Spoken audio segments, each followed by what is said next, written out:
Salut tout le monde, c'est InfoTuto. Alors dans cette vidéo, je vous présente aujourd'hui une application online qui s'appelle MIT App Inventor dans sa version 2. Alors pourquoi la version 2? Parce que c'est un projet qui avait été lancé par Google, qui a été abandonné et qui est maintenant supporté, on va dire, et suivi par le MIT. Et donc cette application est disponible à l'URL ici que vous pouvez voir, appinventor.mit.edu.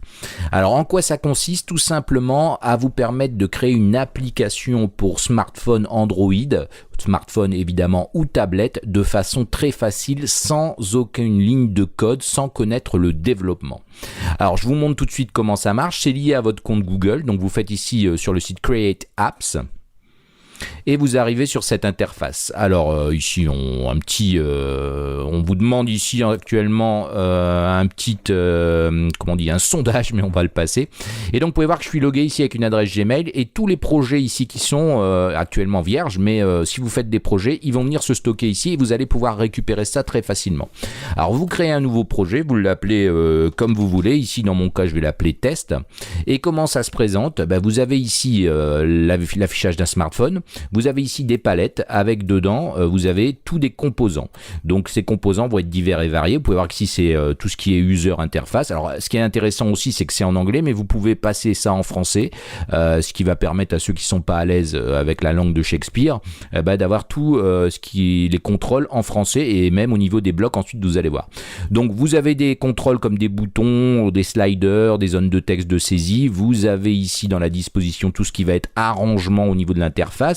La palette média, tout ce qui est caméra, caméscope pour utiliser ça au niveau de votre smartphone, et vous en avez plein d'autres, du dessin pour faire des jeux, les capteurs de l'appareil, comme si vous voulez utiliser le capteur GPS, le capteur NFC, le capteur d'orientation, etc.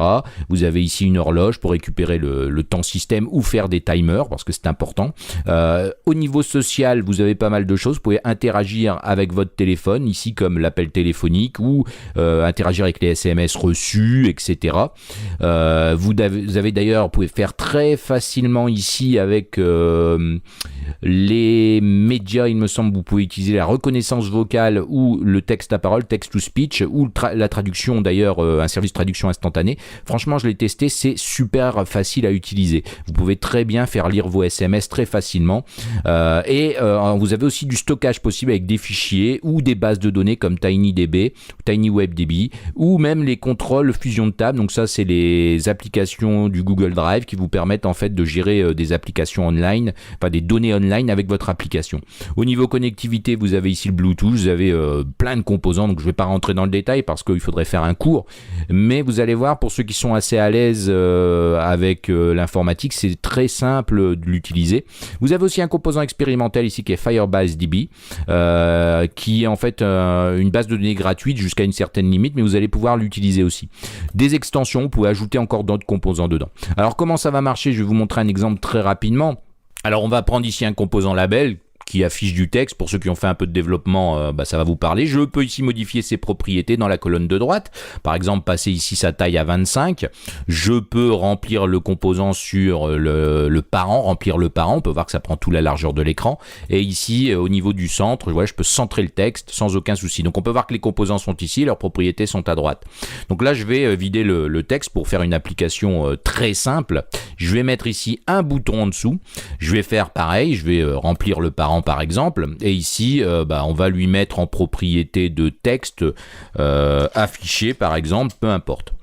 Donc là j'ai une application qui fait rien. Comment ça va fonctionner au niveau du code? C'est des blocs en fait, tout simplement. Donc ici vous avez les propriétés des composants, tous les composants sont utilisables là, et ensuite pour faire une action à votre application, vous allez au niveau des blocs.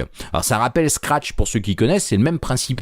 Et vous avez ici vos composants, vous avez des blocs incorporés qui vont vous permettre par exemple d'afficher du texte, faire des opérations mathématiques, arithmétiques, des blocs logiques pour envoyer vrai ou faux, égal et ou, des blocs de contrôle avec des conditions, avec des boucles, les variables si vous voulez initialiser des variables. Bon, et ici les événements, les événements et les propriétés liées aux composants. Donc par exemple ici si je prends mon bouton, j'ai ici en orangé tout ce qui va être événement. Donc je vais pouvoir par exemple choisir le clic. J'en ai plein d'autres, focus reçu, focus perdu, enfoncé, bouton retiré. En vert vous avez les propriétés. Donc je vais prendre ici Quand bouton un clic, qu'est-ce que je vais faire? Je vais prendre ici une propriété, mettre mon label 1, et là, je vais choisir sa propriété, texte, et je vais aller chercher un bloc incorporé de texte, et je vais lui faire afficher, par exemple, le Hello World, qui est quelque chose d'assez fréquent quand on démarre quelque chose. Et là, comment tester son application? Vous avez plusieurs possibilités. Soit vous connectez en USB avec un câble, soit vous utilisez un émulateur, soit vous avez le compagnon AI qui va vous donner un flash code, en fait, tout simplement. Il faudra sur votre smartphone mettre une application qui s'appelle le compagnon, qui est disponible sur le store. Vous flashez et vous allez en direct le résultat. Évidemment, vous pouvez, au niveau de construire, créer carrément ici un APK et le récupérer sur votre ordi. Donc c'est relativement simple. Et dans le cadre où vous voulez utiliser l'émulateur ou l'USB, il vous faudra l'AI Starter. Donc c'est un programme que vous allez retrouver, qu'il faudra installer sur votre machine. Alors pour récupérer le starter qui fait partie du pack Tools, vous allez de nouveau sur la page d'accueil de MIT App Inventor, vous cliquez ici sur Get Started Start et vous avez ici les setup instructions. Donc ça va être simple, on va vous expliquer ici quelle méthode vous voulez utiliser. Vous avez d'ailleurs ici le lien vers le Google Play par rapport à l'application que vous pouvez installer sur votre smartphone qui est MIT AI2 Compagnon. Donc qui vous permet tout simplement de faire une liaison sans câble, sans rien. En fait, vous allez scanner un QR code et vous allez pouvoir tester votre application en live sur votre smartphone sans rien, sans raccorder. Ça va passer par les serveurs du MIT App Inventor et en fait vous allez récupérer le code tout simplement sur votre smartphone, mais vous pouvez aussi l'installer comme ça, donc c'est quand même très intéressant. Alors nous, ce qui va nous intéresser, je vais revenir ici sur la première page, c'est une des trois méthodes, donc la recommandée en Wi-Fi avec le compagnon. Ensuite vous avez ici, si vous n'avez pas de terminal Android, ou ici si vous voulez le connecter avec un câble USB. Donc là on va utiliser l'émulateur, évidemment je n'ai pas, admettons, de smartphone Android. Vous installez ici les tools qui vont être ici pour Mac, pour Windows ou pour Linux, vous cliquez et sur la page vous avez ici l'installeur et vous installez ici MIT App Inventor Tools. Donc une fois installé, évidemment vous le lancez. Moi je l'ai déjà fait et on lance l'AI Starter et on peut voir ici qu'on a une fenêtre en ligne de commande avec l'émulateur, enfin pas l'émulateur, pardon, le serveur ici qui va être géré. Tout simplement, on n'a pas besoin de trop comprendre les choses. C'est vraiment fait pour ceux qui débutent. Donc ensuite, si je retourne au niveau d'MIT, si je veux tester mon application, maintenant je vais faire Connect Emulator et là on va devoir patienter le temps que l'émulateur s'ouvre. Alors c'est pas très rapide, mais pour ceux qui n'ont pas de smartphone Android, vous pouvez voir que du coup c'est possible de développer des applications sans avoir de terminal Android ou une tablette. Et puis là l'avantage c'est que vous pouvez tester en live, vous allez voir, c'est très intéressant. Donc on va pouvoir tester notre petite application qui est très simple, un bouton, quand on clique on affiche Hello World dans le label qu'on a placé. Vous pouvez voir que c'est enfantin, c'est basé, c'est aussi simple que Scratch. J'étais très sceptique quand je l'ai essayé la première fois, je me suis dit bon ça ressemble à Scratch, c'est pour les enfants, et effectivement c'est aussi simple que Scratch, mais on peut aller quand même bien loin parce qu'on peut faire des applications de dessin, on peut faire des applications avec la caméra, on peut faire des applications de géologue, on peut faire vraiment plein de choses, on peut utiliser l'app starter, l'activity starter pour lancer et faire la jonction avec des applications sur le smartphone. Enfin, il y a plein de possibilités et les bases de données, évidemment, vous avez tout ce qu'il faut. Donc voilà, on peut voir ici que l'émulateur est lancé, je vais cliquer sur le bouton afficher et on peut voir que ça affiche bien Hello World. Alors c'est très simple à utiliser. Alors ce qui va être bien, c'est qu'on va pouvoir par exemple faire ça en temps réel, modifier le design et on va voir tout de suite ce qui se passe. Donc je vais modifier ici ma mise en page pour avoir l'émulateur ici sur la droite et ma page web à gauche.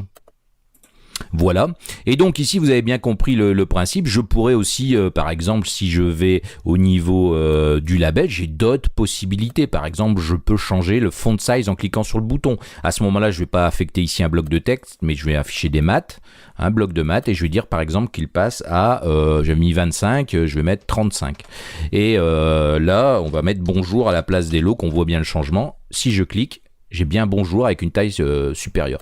Et si je retourne dans la partie designer, je peux ici faire tout ce que je veux. Je peux rajouter des labels, je peux rajouter des listes. Il y a vraiment beaucoup de choses. Par exemple ici un list view. Je peux par exemple ici prendre la hauteur sur fil par exemple pour qu'il remplit tout le smartphone. Et on peut voir que j'ai bien ça ici. Et ici on a des éléments. Donc je vais mettre par exemple A, virgule B, virgule C, virgule D. copier, voilà, et on a ici les éléments, vous allez voir, qui se mettent à l'écran, je peux les sélectionner, je pourrais faire des actions tout simplement dans ma partie bloc. Imaginons ici que je prends mon list view, after picking, alors je suis reparti en anglais, par contre, oui, j'avais fait un changement, excusez-moi, donc pour partir en français, évidemment, vous faites menu français, mais par exemple ici, je vais tout simplement ici prendre le label et dire que le label, alors qu'est-ce qu'on peut faire? On va prendre le texte et on va dire qu'on prend la sélection, donc tout simplement ici list view 1, et je vais choisir la sélection. Et si je clique maintenant, on peut voir que j'ai C, A, B, D. Enfin voilà. Donc vous pouvez voir que c'est super simple à utiliser. C'est vraiment quelque chose que je vous encourage pour ceux qui ont envie de se tester au développement d'applications pour Android ou même des petits jeux, ça marche aussi. Allez voir ça d'un peu plus près parce que ça fonctionne vraiment très bien et c'est très facile à utiliser. Donc voilà, n'hésitez pas à mettre un petit pouce bleu sur la vidéo si ça vous plaît. Si vous n'êtes pas abonné, faites-le au plus vite, vous serez informé comme ça de toutes les nouvelles vidéos et astuces. Et moi je vous dis à bientôt pour une prochaine vidéo. Bye bye!